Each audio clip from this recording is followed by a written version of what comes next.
Hi everybody, welcome back to Hannah's Decodes. I'm Hannah, hope you've all been well. Missed last week, sorry about that. I have had a super busy time, so just didn't have the time to get on here and probably wasn't in the right frame of mind as well. It's kind of quite nice to get on and feel a bit relaxed and focused and stuff. So I'm on today and thought I'd just touch on a few different topics. So I thought I've been talking to Creator a lot, and to me it's really like tuning into the God spark within yourself. So I thought I might start describing what I'm doing as tuning in a little bit more, tuning into Creator or tuning into Spirit, because it's really a thing, divine spark we have within us that we've just got to connect to if we want to. So that's really what I feel it is. So I thought, I'll talk about tuning in. So I was tuning in the other day, and I was just asking the divine spark within me or Creator any advice for the day I was in, and this was actually a week or a couple of weeks ago now, and I was told, which was really nice, and it's just a reminder, and I think everyone knows this intuitively, but we don't practice it, or we forget, or we put ourselves down a little bit. So it was just, this is nice for everyone. Love yourself fully, Hannah. You are whole, complete, and divine perfection. This will do you. So, it's like, that's enough through every day. And I said, thank you. And then I was tuning in again. I was just reflecting on the practice of tuning in, and how it really gives us the knowing, if we continually tune in and connect with our divine spark, source, Creator, we don't feel separate. And I think that's been a big part of our experience and adventure on this in this world, is to get to a place where we remember and we know we're connected to the divine. And I think just practicing more and more and relaxing into it and making it a gentle, kind of fun conversation where you're not expecting to, sort of, I don't know, miracle, magical conversations in return. Just keep it simple and keep it light and keep it fun. And if you don't hear answers, don't worry. Just keep on tuning in, and then eventually you might start hearing things, and it might be a little bit tricky to decipher if it's your highest divine voice or your kind of ego talk chatter. So, and that's part of it, just tuning in. And I think for me, when it feels like my divine source connection voice, my body just really relaxes, my whole being relaxes, and it feels like how we're meant to be. We're not meant to be all stressed. It feels like a really gentle, I don't know, I keep thinking of it's a bliss state, but often we think of bliss as kind of being blissed out, or kind of not in tune, but you're in tune, but you're so comfortable with everything, I suppose. So that's so I just thought I'd touch on that. So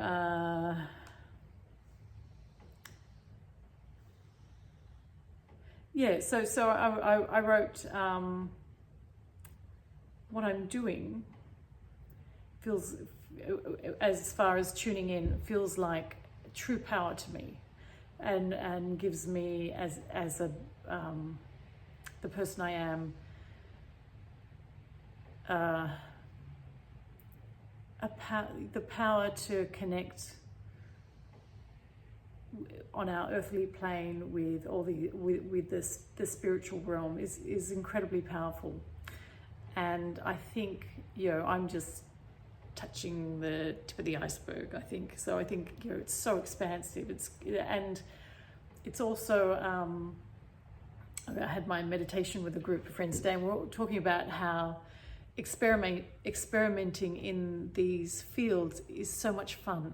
And sometimes you're doing something and you're so into it and intense, and then it suddenly just fades to the wayside and you're on to something new and something else that you're experimenting with. So that was just a little something I wrote down a week or so ago, and I thought it'd be nice to share. Another thing that's been happening a lot with me is seeing patterns in numbers, and I know lots of people see that, and I just thought I'd tune in with my Divine Spark Creator and get a sense of what the Divine has to say about sort of number patterns and seeing number patterns. So I asked, I keep seeing pattern numbers, what does this mean? All your efforts, and this is the reply, all your efforts and intentions are placing you on the right track. It's a reminder to keep going. Pattern numbers often arise in repetition during times of struggle or learning. And then I asked, does it have an influence where you see these numbers? So I keep, and I'm referring to the numbers I see. I watch a program on Rumble called Beyond Mystic with Jean-Claude and Tara by Janine and a whole lot of other kind of talented people. And whenever I go to like, because I'm a big liker when I watch something, I just think it's a sign of appreciation if someone's put energy and effort into something for me to watch and learn from. I always like it. It's just a nice exchange of energy. So I always look at the numbers. So when I like it, and I look at the number, how many likes it's got. And so when I've been looking at the numbers on lots of things I watch, and in particular Beyond Mystic, I always see a pattern number like 565 or 144, or it's always a pattern number. Or if it's not, I'll press it and then it becomes a pattern number. Okay, Beyond Mystic. And the answer is it can, I think so these numbers, so it's saying, so do when you see these numbers in particular environments, like I'm watching a lot of spiritual kind of woo-woo stuff, because I'm seeing these numbers there, does that have a significance on the meaning behind the numbers? And the answer is it can. And my Divine Spark Source is saying, I think you sense the numbers you see on Beyond Mystic are referring to your deep spiritual practice that is transferring into reality, compounding and highlighting your practice, and compounding and highlighting that your practice is impacting your world. So I thought that was nice. And then I asked, is there anything else you would like to share on the topic? And I got, keep going. And another thing I thought I just wrote this down the other day, and this is just sort of from me, and I think I might have touched on it before, but I thought I'd mention it again. And it's something, this year's been a bit of a challenge for me and my husband, and I am very conscious about my state of balance and how I'm feeling in the world, and how that projects on the world and the people around me, because I want things to be not blissed out, or not kind of in this sort of woo-woo kind of nothing's wrong world.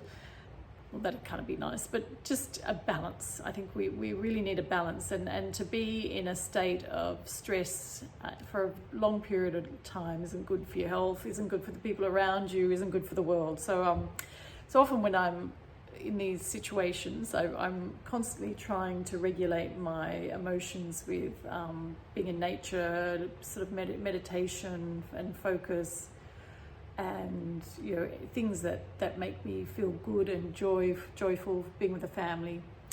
So I wrote down, when I'm stressed, I look at people who aren't and are in the flow, and I'm grateful for this because they're holding an energetic balance in the world, and that gratitude pulls me back into the flow eventually. So I think, I just look at people who, like, especially in particular young people who often don't have, I know they have lots of stress as young people, but often don't have probably more as big a mortgage. I don't know. Maybe they don't have that. They're still in that. We're saving up to travel overseas, or we're saving up to do something and have that sort of fun thing. So I really love looking at anyone who's in the flow and just enjoying life, and they're not in. I appreciate that they're in a different space where they're balancing out perhaps my stress state. So I think that's a really nice thing to reflect on.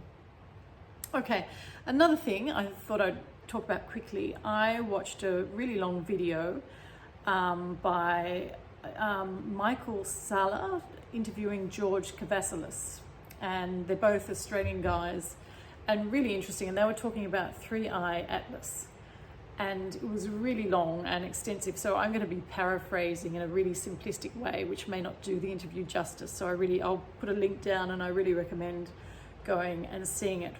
So George Kavasilis talks about 3 generals that he has had communication with on a physical level, I understand. And he said one of the generals, and called Gerald, he has a name for this person, who I understand is a human flying this craft, which is 3i Atlas, that has some kind of cloaking hologram on it, so you can't see that it's a craft. And what it's all about is disclosure. And George Kavasilis was saying disclosure has to come from humans and not from other entities who may be aliens and stuff. It really has to come from us, and we have to be in charge of it. So this craft is going to make the world look at it, because of the way it's flying in towards the sun and earth. And I think he said, I'm not sure if he said they'll eventually contact, but maybe it's 2026 or 2027, I'm not sure. So I think he said there'll eventually be some kind of contact. So he said this has to come from humans and not from aliens. So I thought that was really interesting. And so I thought, I tuned in a little bit with my divine creator, and because I was told it's a very alien entity. And I think I sort of tuned in quickly. I'll go into a bit more detail. I'll tune in again and go into more detail. I haven't really had much time, but I kind of got more than an answer in words, but a feeling that